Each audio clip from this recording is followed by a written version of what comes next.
All right, let's talk about some beat making tips, and specifically, let's talk about making transitions within your beats. All right, so today might feel a little more authentic to me than it usually does because I've got stains on my shirt.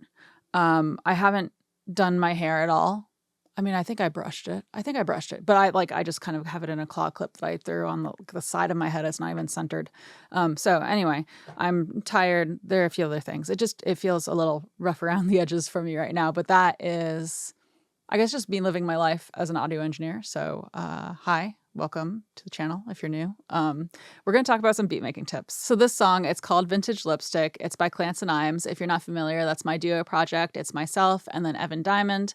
And basically the way we tend to do things is I will start with a beat, I'll make the beat, and then she does the singing and the lyrics and some of the songwriting stuff. And we work together to finish it up and polish it up together. So that's usually how we tend to do things. So this is a song that we recently came out with, and I think I have something in this song for everything on my list. So that's why we're going to go through it. We're going to see if we have examples in here that will work for what I'm thinking about talking about today. So we're going to talk about making transitions in your beats specifically. And I say that I think there are examples in here for everything, but I actually think my first example, I might not have a super good one. I think I have an ish example here. So yeah, here in the bass, right before the bridge. So this is when the bridge starts. That's what this marker is. So it's on the downbeat. That's the start of the bridge. And what I've done here is I've created a little bit of negative space. And usually I do this in a more extreme way. So usually I'll have this type of thing on a bunch of instruments. And what I've done is I've just broken out a chunk. So I hit B to break, and then I do Command M to mute, and then I'll add a little fade here at the edge of the clip that's still in play.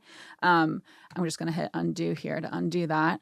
And basically what that does is it mutes that instrument for that, beat or two before the downbeat. And so I call it negative space. It's also called edit points a lot. And that's basically where you are creating some kind of vacuum. You're taking stuff out so that when the downbeat hits, it hits harder. So let me just play this here and listen to how the bass drops in and out and how it then gives more of an impact to when it comes back in on the bridge. And there are examples that are way more dramatic than this. But what I would recommend doing is trying it in your own beats and seeing how you like it. I love doing this trick. So let me hit play. Everything just stays the same. Naturally moved to Nashville because she's better than us. So that's the first thing on my list, is the idea of adding edit points. This isn't really a true edit point. Usually when I'm adding an edit point, what I think of is taking like all the instruments out, and maybe you just have the lead vocal trailing over that gap, or even a reverb or delay from the lead vocal, or from the instruments themselves. Usually it's much more dramatic than this. This is just one instrument that's been taken out and then put back in. So it's not really an edit point, but I think it gives you the idea of what I'm talking about here. So let me know what you think, I guess. So another thing that I like to do is actually right here. It's the idea of having a low stinger sound on the downbeat. So I'm just going to solo this so you can hear it.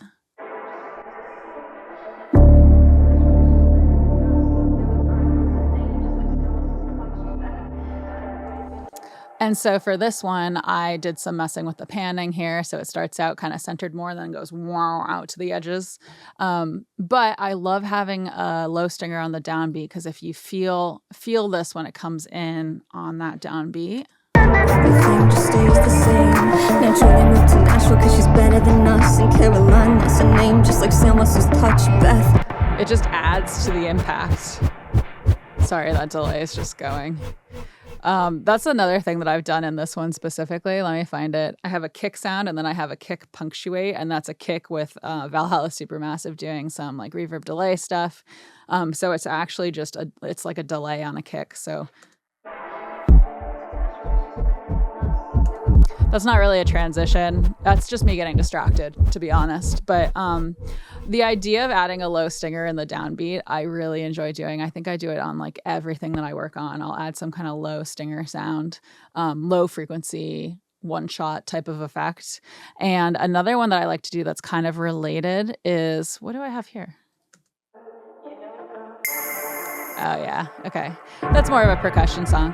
What I was gonna find here is the radar sound that I've added. So I love using radar sounds. I love all the like spooky, warm tone type of things. And for some reason, radar sounds just like hit the right spot for me. So I'll often pair a low stinger with a radar, or I'll alternate between, have the radar in one spot and the low stinger in a different spot. But let me just play this for you.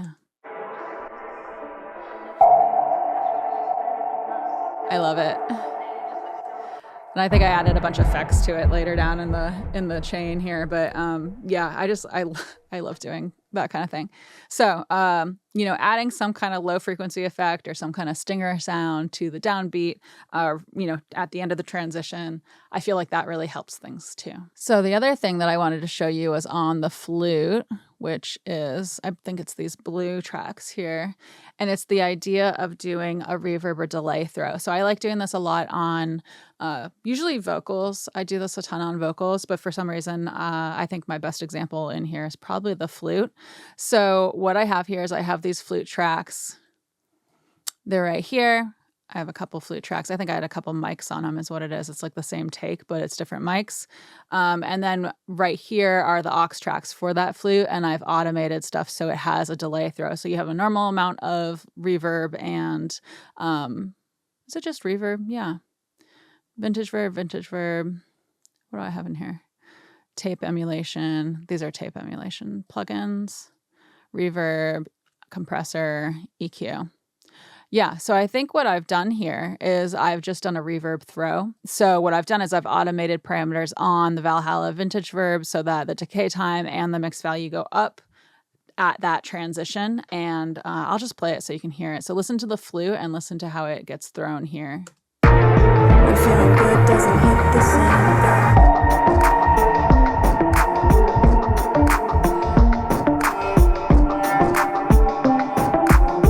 And so I'll play it, oh my gosh, the noise.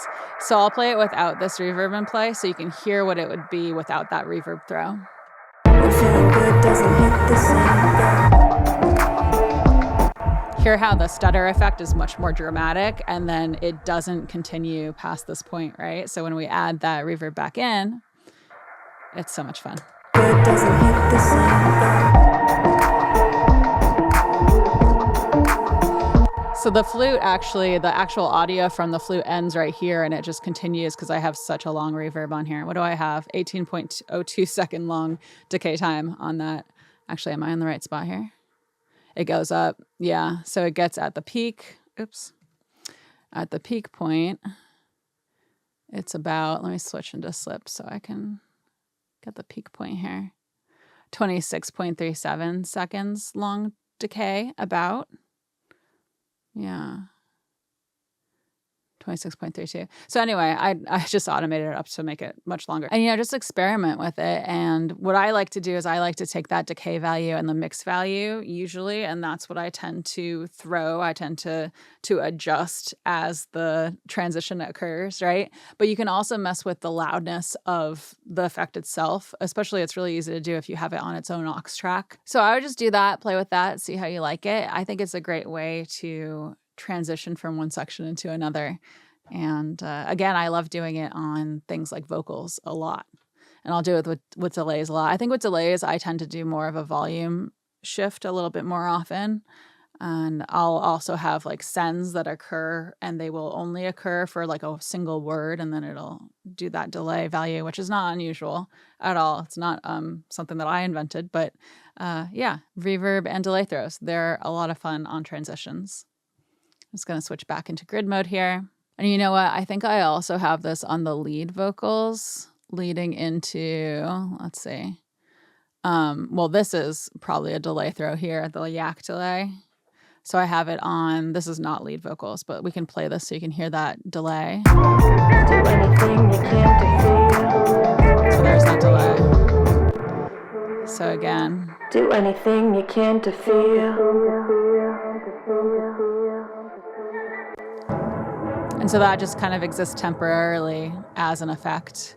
It's not really over a transition necessarily, So now I'm getting off topic. But I think I have this also on the lead vocal. So let me find it. Yeah, here it is. So leading into chorus 1, I have a reverb throw. I'm just going to hit play so you can hear it. Don't pay my rent. And so it's a little more hidden in the mix, but if I solo this, you'll hear it. Thoughts and prayers don't pay my rent. You hear that like rent in the reverb. So let me bring this out, actually, is what I'll do, and you can hear the difference. Thoughts and prayers don't pay my rent. Right, versus with. Thoughts and prayers don't pay my rent. I like it. All right, so moving on. Let me unsolo this.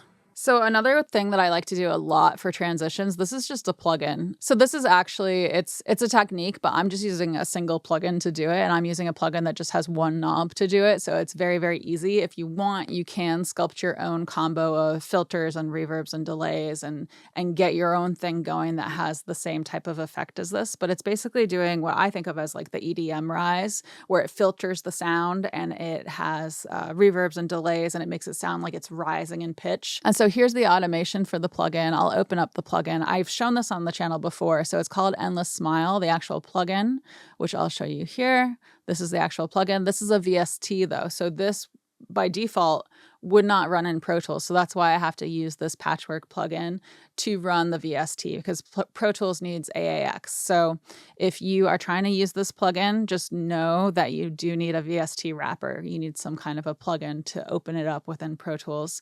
And there are a bunch out there, so you can use multiple different options that are out there for VST wrappers. This plugin does other stuff too, but I do tend to just use it as a VST wrapper. So with this plugin, you just decide the type of sound you want, and then you just adjust the intensity. So I just automate the intensity value and I have it rise up for the transition. So I'll play it with, and then I will bypass it and play it without so you can hear the difference. This feeling good never hit the same. It's a hurricane warning. That's it. It's a silly, fun plugin, but it really helps, and it's really fast and easy to use. That's why I like using it. So I'm going to hit bypass here. This feeling good never hit the same. It's a hurricane warning. So you hear how you didn't lose the lows as this rose up, and you didn't hear that like tss, rising tss type of sound. So let me just play it one more time so you can hear it with. This feeling good never hit the same. It's a hurricane warning. And you know, depending on the song, that delay on that kick punctuate thing is ridiculous. So that's really all I have to say for this tip, right? It's just using something like this can be a lot of fun. Depending on the song, I will use this differently. I'll use a different type of sound. I'll adjust this automation differently. Sometimes I have it start at a higher level instead of just ramping up. Sometimes I have it go up and like stay at a certain level for a while before then peaking. I'll do different shapes depending on what I want. So here's an example of that where it like starts at a higher level and then goes up. One thing that I do tend to do, I'm going to do an option tab to go backwards to the previous breakpoint here and zoom in, is, oh, I'm about to lie. No, I kind of did it here, is I will have it go back to 0, you know, to no effect here with the intensity knob. I'll have it do that slightly before the downbeat, because a lot of times your sounds, if you're zoomed way in on the downbeat, you'll notice some of your sounds will start a little bit before the actual grid. Mine is pretty on the grid for this track, but a lot of times, especially if you have more organic recordings that you haven't, you know, made a loop out of or pushed to the grid exactly, then you will probably want to do this a little more carefully and make sure that it comes back down to 0 for that downbeat, because you want the downbeat to feel big and full, right? And if you have a filter on it, when it hits, it's not going to feel as full. It's not going to feel as big. So that is something I do. And then the other thing that I tend to do it on vocals again, but I'm going to show you on flute here. So I have my flute track. I already kind of pointed this out in this video actually, but I like to do the stutter edit thing. So in this example, I've stuttered the flute out. So if I solo it, you can hear it going da da da da, you know, I can't do it right. And it's on both tracks the same. So I probably grouped them and then did it together. But the way that I like to do this is I like to set my nudge value to bars and beats, and then I'll set it to a really low note value. I'm sorry. Is that low? A low note value. So a really short note value is what I'm trying to say. A short note value. And then what I'll do is I'll hit the nudge button on my keyboard. So period, and then I'll hit B, and then period and B, period B, and I'll just go like that back and forth. Oops, I missed one. So I can go back if I want with my comma. And then what I'll do is I'll often then just click on them and hit Command M and mute like every other one. And then I'll also often, it depends on the effect that I want, but I'll also sometimes go in and drag them to make them a little bit uneven. So it might feel like, for example, sometimes I like to start with it even and then have it get uneven. So it feels like it's disintegrating, like it has order and then it loses the order and it's like, you know, or I'll do vice versa where it's without as much order because I've dragged these slightly off of the grid and then it becomes on the grid as it stutters. So I like doing that. I like doing that a lot. And then I'll add fades afterwards. So you can either zoom in, you can do it manually. Sometimes I found the fade dialog doesn't quite work properly for these. So if I do like Command F, I have to set it to really short, right? To maybe, a lot of times it won't quite do it the way you want it, but yeah, see, I don't love that. So I tend to do it manually, you know, when I do it, when I'm being good. But that just helps you prevent a speaker pop to have these manual fade-ins and fade-outs on the audio files that are still active, the clips that are still active. So I'd make sure you go do that. I'm just going to do undo for all of this because I don't want this here. But I like doing stutters right before transitions. Sometimes I'll do them in other spots as well. The other thing that I like to do, I don't think I actually have in this session, but it's the idea of adding something like a cymbal crash or a cymbal crash that's been reversed. So it ramps up, it goes, you know, and gets loud and then cuts off immediately. So a reverse cymbal crash or a cymbal crash or a snare roll right before the transitions. That was a weird way to say it before. Right before that transition, so leading up to the downbeat, I like doing that a lot. And sometimes it's just a matter of, you know, changing the rhythm right before the downbeat, right? So you could increase the rhythm of, for example, the kick drum or the snare and give it a little, like if it's going, it'll be like, you know, like something like that right before. So that was my beautiful beatboxing skills. I'm very embarrassed with myself today. I think that was all I wanted to talk about, actually. So maybe now that I'm thoroughly embarrassed, I will stop. So cool. Let me know if you like this video. Let me know if you want to see more videos like this. Let me know what you think in the comments below. As always, like, comment, subscribe. You know all those things. I don't even need to say those things. But I do have a Patreon. So it's patreon.com/CatoNoise. And we are, the big primary thing that I've been focusing on there has been the Discord server. We're sharing stuff. We're nerding out. We have a book club on the Discord server where we're reading audio engineering and music production book clubs. It's my favorite thing. It's a really small book club. There aren't very many of us, but it's been a lot of fun. And, you know, people come and go in and out of it. And so we have a little like cast of friends that we've all been nerding out with. So if you want to join that, please feel free to check out my Patreon. I think you can join for as little as $1 a month. And other than that, I come out with new videos every Wednesday. And thank you so much for hanging out. Okay. I don't know what to say. I've been working on some songs that I'm excited about. I have Bunny Fest this week. That should be a lot of fun. Bunny Fest is the big annual fundraiser for the bunny shelter in town. And so I'm going to be bringing some sound equipment and running sound the whole day. And the Bunny Fest is a good time. They're like, you know, it's kind of small. It's not huge, but it's kind of like a little convention for bunny people. So there are some activities and talks. There are booths that have things you can buy. So it's like bunny toys and treats. So there's also, you know, bunny themed things for people. I have gotten so many bunny themed things over the years at the Bunny Fest. There's actually a song. What is it called? It's like, I think it's probably called Bunny Festival or something, but it's by Perry Grip.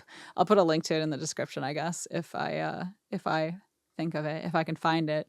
But it's so cute. And in that they have a music video too, and it's so good. But it's all about the Bunny Festival, and it's a good time. And I think the song kind of summarizes how awesome the Bunny Fest is. So I'm tired and I'm rambling, and I'm gonna move on to my next thing. But I hope you're all doing well. And honestly, thank you so much for hanging out.